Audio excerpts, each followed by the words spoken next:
যদিও গোটা বিশ্বে মুসলমানেরা মার খায়, কিন্তু বিজয় হবে ইসলামের, ঠিক কিনা? স্যামুয়েল হান্টিংটন একটা বই লিখেছে, দ্য ক্ল্যাশেস অফ সিভিলাইজেশন, সভ্যতার সংঘাত। সেখানে তিনি দেখিয়েছেন এই সভ্যতা, ওই সভ্যতা, ওই সভ্যতা। তিনি বলেছেন পৃথিবীতে অনেক সভ্যতা এসেছে, চলে গিয়েছে, অনেক ধর্ম জেগে উঠেছে, থেমে গিয়েছে। সর্বশেষ এসে গবেষণা করে বলেছে, সর্বশেষ এমন একটা ধর্ম ডমিনেট করবে যেটা এমন ভাবে দাঁড়াবে গোটা বিশ্বের সব রাজকীয় মসনদগুলোকে চুরমার করে তার পতাকা গাড়বে, আর এই পতাকার মধ্যে লেখা থাকবে লা ইলাহা ইল্লাল্লাহ মুহাম্মাদুর রাসূলুল্লাহ। এই ইসলামের বিজয়, এটাকে আর কেউ থামায় রাখতে পারবে না। জোরে কোন ঠিক কিনা?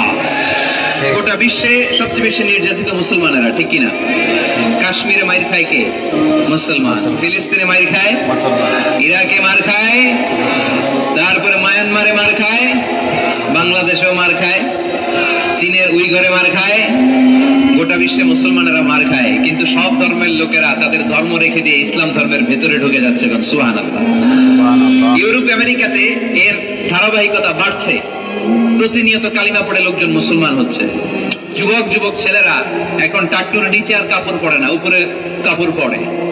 তারা দাঁড়িয়ে দাঁড়িয়ে দাড়ি রাখা, টাকটুর উপরে কাপড়, ছোট্ট কোরআনের কপি নিয়ে আর গেঞ্জি পরে দাঁড়ায়। গেঞ্জির পিছনে লেখা থাকে মোহাম্মদ, MUHAMMAD।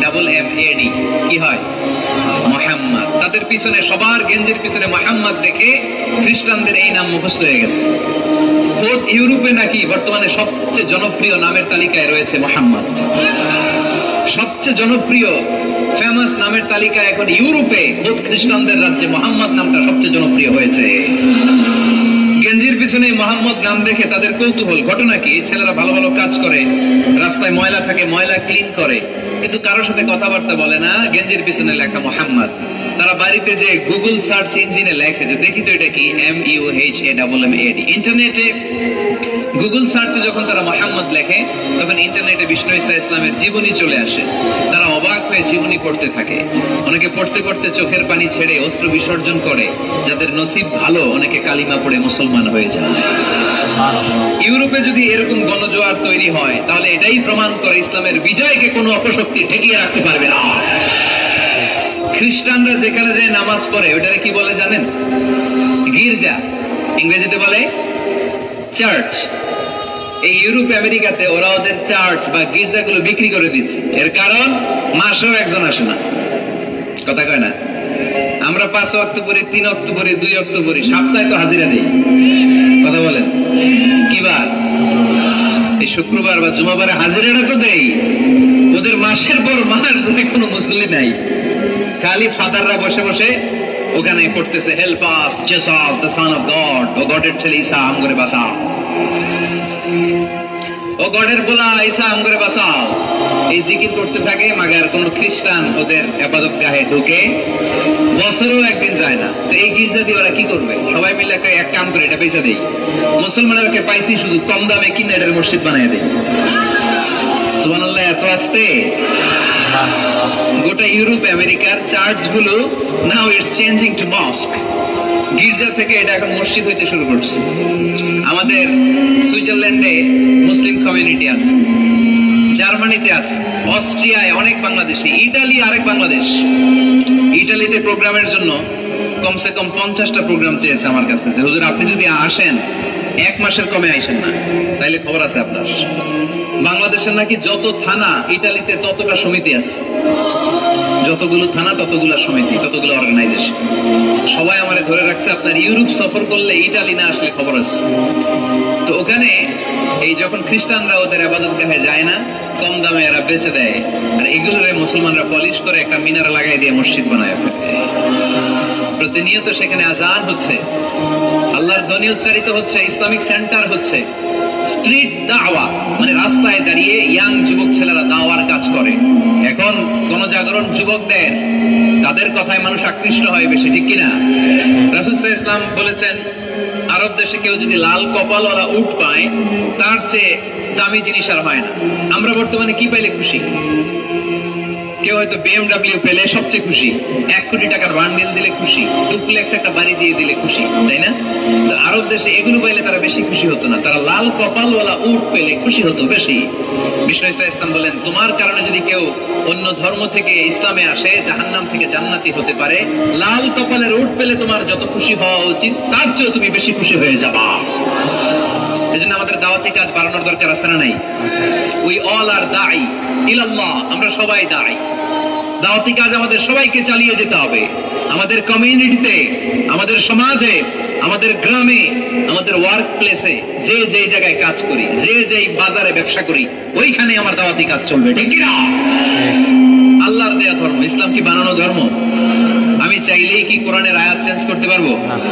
প্রধানমন্ত্রী ডোনাল্ড ট্রাম্প, কোন নবী, পৃথিবীর কেউ কোরআনের একটা আয়াতের চেঞ্জ করার ক্ষমতা রাখে? আয়াত তো দূরের কথা, একটা শব্দ, একটা অক্ষর, একটা নোক্তা। নোক্তা চিনেন? বায়ের নিচে কয় নোক্তা? তায়ের উপরে, সায়ের উপরে, ইয়ার নিচে, এগুলো চেঞ্জ করা যাবে? কথা বলেন। অসম্ভব। কোরআনকে চেঞ্জ করা যায় না। কোরআনের কপি যদি আগুন দিয়ে জ্বালিয়ে দেওয়া হয় কোরআন শেষ হয়ে যাবে। এরকম পরিকল্পনাও করেছিল ইসলাম বিদ্বেষীরা, ভারতবর্ষ থেকে কিভাবে কোরআন সরানো যায়। তারা প্ল্যান করলো ভারতের কোরআনগুলোর মধ্যে আগুন ধরাই দিবে, তাহলে কোরআন শেষ। তাহলে কি কোরআন শেষ? তারা রিপোর্ট পাঠালো ইংল্যান্ডে, no, it's completely wrong, because they don't just write down the Holy Quran in printed copy, they memorize the verses of Quran in their own hearts. তারা শুধু কাগজে কোরআন লিখে ছাপাখানায় ছাপায় না, তারা হেফজখানায় পড়ে পড়ে পড়ে পড়ে সিনার ভিতরে কোরআন ঢুকিয়ে রাখে। যদি আগুন লেগে ধ্বংস হয়ে যায়, ধ্বংস হয়ে যায়, যদি আগুন লেগে যায় পুড়ে যায় পৃথিবীর সব বইয়ের দোকান, বিশ্ব থেকে হারাবে না পবিত্র কোরআন, বিশ্ব থেকে হারাবে না পবিত্র কোরআন। সুবহানাল্লাহ পড়েন। কোরআনকে দূর করা সম্ভব না। এই কোরআনকে নাজিল করেছে কে? এজন্য এই ধর্মের বৈশিষ্ট্য হচ্ছে রব্বানি, এটা রবের দেয়া, এটা মন মস্তিষ্ক প্রসূত বানানো কোনো মতবাদ নয়। এই ধর্মটাকে আল্লাহ নিজের ধর্ম বলেছেন। আল্লাহ ইসলামকে বলেছেন দীনুল্লাহ। ইসলামকে কি বলেছে? ওয়ারাইতান নাস ইয়াদখুলুনা ফি দীনিল্লাহি আফওয়াজা। নবী আপনি দেখবেন লোকজন পানের পানির মতো কালিমা পড়ে আমার ধর্মে ইসলামে প্রবেশ করেছে। এটা আল্লাহর ধর্ম, রব কেন্দ্রিক। এজন্য আমরা যাই করি, যে দোয়াই করি, ওই দোয়ার শুরুতে রব আছে না নাই? আমরা যখন বলি আল্লাহ দুনিয়ার কল্যাণ দাও, আখিরাতের কল্যাণ দাও, আমরা দোয়াটা শুরু করি রব দিয়ে। কি দিয়ে? আমাদের দোয়া শুরু হয় কোন শব্দ দিয়ে? রব্বানা আতিনা ফিদ দুনিয়া হাসানাতাও ওয়া ফিল আখিরাতি হাসানাতাও ওয়া কিনা আযাবান নার। দোয়ার শুরুতে রব আছে না নাই? আবার বলি রব্বানা যালামনা আনফুসানা ওয়া ইল্লাম তাগফির লানা ওয়া তারহামনা লানাকুনান্না মিনাল খাসিরিন। সুবহানাল্লাহ পড়েন। ইসলাম মানবো কোনখানে? ইসলাম মানবো কতক্ষণ? দেহে প্রাণ আছে যতক্ষণ। ফ্যামিলিতে, সমাজে বাস্তবায়ন করতে হবে, তা না হলে পরিবর্তন আসবে না। আমরা পরিবর্তন চাই। We need change. We have to change. We like change. আমরা এই ঘুরে ধরা সমাজকে কোরআন দিয়ে পরিবর্তন করে দিতে চাই। আমরা বিপ্লবের অংশীদার হতে চাই। আমরা অনাচার মুক্ত সুন্দর সমাজ চাই। সেজন্য এই কথাগুলি, মেসেজগুলো ধারণ করতে হবে, বলতে হবে, শেয়ার করতে হবে, বলতে হবে, শেয়ার করতে হবে, হজম করতে হবে, জীবনে আমল করতে হবে, ঠিক কিনা? তো এইভাবে এই মেসেজগুলো ধারণ করতে হবে, লালন করতে হবে। এবং কোন জায়গায় ভুল করতে চাইলেই আল্লাহর ভয়ে থেমে যেতে হবে, অন্যায় করা যাবে না। কারণ আমি ওয়াদা দিয়েছি ইসলাম মানবো কোনখানে? না শুধু মসজিদে, মাদ্রাসায়, মাহফিলে, কোনখানে? মনে থাকবে মুসলমান। ইসলাম মানবো কতক্ষণ? পেটে ব্যথা যতক্ষণ। যতক্ষণ পেটে ব্যথা তখন আল্লাহরে ডাকে। পেট ব্যথা নাই, আল্লাহ নাই, এরকম ডাকাইতেছে না? নাই না। সুস্থ অবস্থায়ও ইসলাম মানবো, সুস্থ অবস্থায়ও, দুঃখের দিনেও মানবো, সুখের দিনেও। তাহলে আওয়াজ করে বলেন ইসলাম মানবো কতক্ষণ? দেহে প্রাণ থাকে যতক্ষণ, ঠিক কিনা?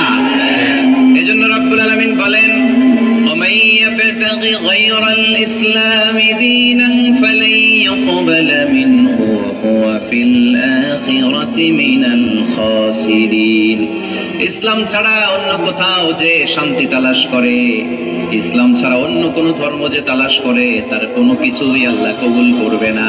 তার আখিরাতে লোকটা হবে হায় হায় কোম্পানির ম্যানেজার। কি কোম্পানি? মানে হায় হায় করবে, হায় হায় হায় হায় হায়, কি করলাম, কোন নেতার পিছনে ছুটলাম, কেন গানের কনসার্টে গেলাম, কেন মদের আড্ডা খানায় গেলাম, কেন কোরআনের মঞ্চে গেলাম না, কেন তাফসীর মাহফিলগুলোতে বাধা দিলাম, কেন ইসলামের আওয়াজগুলোকে আটকে দিতে চাইলাম।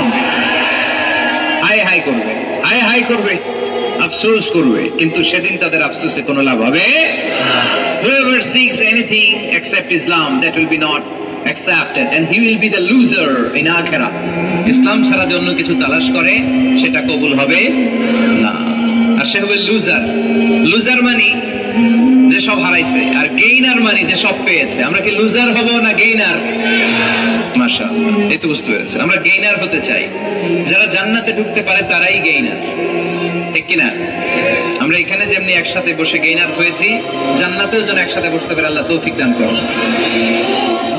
তাহলে ইসলাম ছাড়া অন্য কিছু মানি না, বলেন ইসলাম ছাড়া অন্য কিছু মানি না, মানবো না। নাহনু কওমুন আ'আযানাল্লাহু বিল ইসলাম, আমরা তো এমন জাতি যে জাতিকে আল্লাহ ইসলাম দিয়ে সম্মান দিয়েছে। ফাইন ইবতাগাইনাল ইজ্জাতা বিগাইরিহি আদাল্লানাল্লাহ, ইসলাম ছাড়া অন্য কোথাও যদি আমরা সম্মান তালাশ করি আমাদেরকে অপমান করবে কে? আমাদের সম্মান তাহলে কোন জায়গায়? ইসলামে। বুক ফুলিয়ে সব জায়গায় বলা যাবে আমি মুসলমান। পৃথিবীর যেই দেশেই যান, যে কোনো জায়গায় দাঁড়ান না কেন, বুক ফুলিয়ে বলতে হবে I M A Muslim, I proud of it, আমি মুসলমান, আমার ধর্মের নাম কি? ইসলাম। এটা সাহসিকতার সাথে বলতে হবে। এবং আল্লাহ বললেন ইসলামকে তোমাদের ধর্ম বানিয়ে আমি আল্লাহ খুশি, ইসলামকে আমি সব নবীদের ধর্ম বানিয়ে খুশি। সুবহানাল্লাহ পড়ে। আমাদের ধর্মের নামই ইসলাম, বিষয়টা কি এমন না? সব নবীর ধর্মের নামই ছিল। আদম আলাইহিস সালামের ধর্মের নাম, মুসা আলাইহিস সালামের, ঈসা আলাইহিস সালামের, মুহাম্মদ সাল্লাল্লাহু আলাইহি ওয়াসাল্লামের। তার প্রমাণ আল্লাহর কোরআন। রব্বুল আলামিন বলেন মা কানা ইব্রাহিমু ইয়াহুদিয়ান ওয়ালা নাসরানিয়ান ওয়ালাকিন কানা হানিফাম মুসলিমা।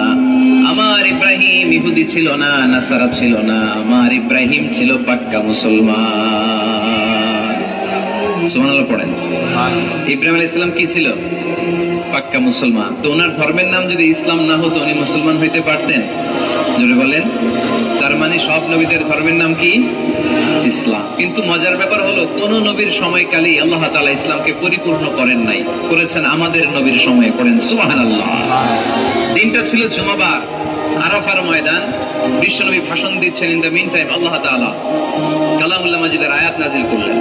আল ইয়াউমা আকমালতু লাকুম দীনাকুম ওয়া আতমামতু আলাইকুম নি'মাতি ওয়া রাদিতু লাকুমুল ইসলাম দীনা।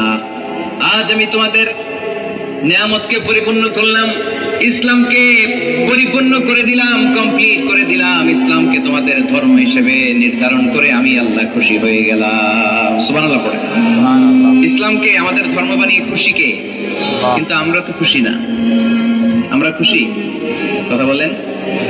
আপনারা যে খুশি এটাও জোরে কইতে পারলেন না। ইসলামকে ধর্ম হিসেবে পেয়ে আমরা খুশি না বেজার? আমরা খুশি। প্রত্যেক নামাজ শেষে কিন্তু এই ঘোষণাটা দেই, অর্থ বুঝি না তাই বুঝতে পারি না। আমরা বলি প্রত্যেক নামাজের পরে রাদিতু বিল্লাহি রাব্বা ওয়া বিল ইসলামি দীনা ওয়া বি মুহাম্মাদিন রাসূলা। আল্লাহ তোমারে রব হিসেবে পেয়ে আমরা খুশি, নবীকে আমাদের নবী হিসেবে পেয়ে খুশি, মুহাম্মদ সাল্লাল্লাহু আলাইহি ওয়াসাল্লামকে, আর ইসলামকে ধর্ম হিসেবে পেয়ে আমরা খুশি। চিল্লায় পড়েন সুবহানাল্লাহ। আল্লাহ নিজেই ঘোষণা দিয়েছেন তোমরা খুশি হও আর না হও, আমি ইসলামের বিজয়কে পৃথিবীতে প্রতিষ্ঠিত করে দেব। গোটা বিশ্বব্যাপী আপনি নিউজ পড়েন, দেখবেন যে প্রতিদিন কালিমা পড়ে লোকজন মুসলমান হয়। এরকম আছে না নাই? এই ইসলামের জয় জয়কার দেখে ইসলাম বিরোধীদের আজকে মাথা গরম, এদের মাথা গরম। এরা চায় না ইসলামের বিজয় হোক।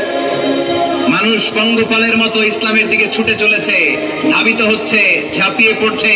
ইসলাম এগিয়ে যাচ্ছে, ভিক্টরি সাইনের দিকে ইসলাম ধাবিত হচ্ছে, এটা ওদের সহ্য হয় না। চিল্লায় বলেন ঠিক কিনা? আল্লাহ বলেন তোদের সহ্য হোক আর না হোক, ইসলামের বিজয়কে আমি পৃথিবীর মধ্যে প্রতিষ্ঠিত করে দেবো। জোরে কোন ঠিক কিনা? ইন্নাল্লাহা যাওয়ালি আল আরদা, আল্লাহ তাআলা পৃথিবীকে আমাকে ছোট করে দেখালেন। বিষ্ণু বলেন ফারাইতু মাশারিকাহা ওয়া মাগারিবাহা, আমি পৃথিবীর প্রাচ্য পাশ্চাত্য সবটা দেখেছি। আর আমি নবী যতদূর দেখেছি ততদূর আল্লাহু আকবারের ধ্বনি পৌঁছে দিবে কে? কেউ ঠেকায় রাখতে পারবে? পারবে না। এজন্য ইসলাম পেয়ে আমরা খুশি না বেজার? ইসলাম হচ্ছে সময়ের অপরিহার্য বাস্তবতা। আপনি যদি সমাধান চান জীবন সমস্যার, ইসলামের ভেতরে সমাধান আছে না নাই? তো গাইস, এই পর্যন্ত আমাদের ভিডিওটা আসলে যদি আপনাদের কাছে ভিডিওটা ভালো লাগে অবশ্যই লাইক, শেয়ার এবং আমাদের চ্যানেলটিকে সাবস্ক্রাইব করুন। আসসালামু আলাইকুম।